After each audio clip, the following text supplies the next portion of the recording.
So an update on the window we had to jack up. We got it up there pretty good. There was a half-inch gap here, and you can see it's much smaller now. And maybe it's a touch more than this side, but it's really not too bad.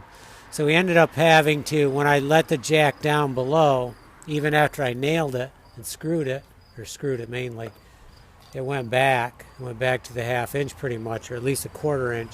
So then I ended up jacking up and putting some more blocks in, concrete blocks, and holding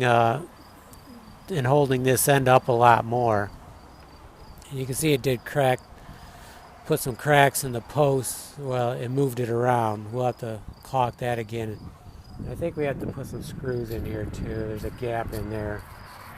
But our window's much better now, so I'm going to fasten it in more down below, and you can see we're much evener now.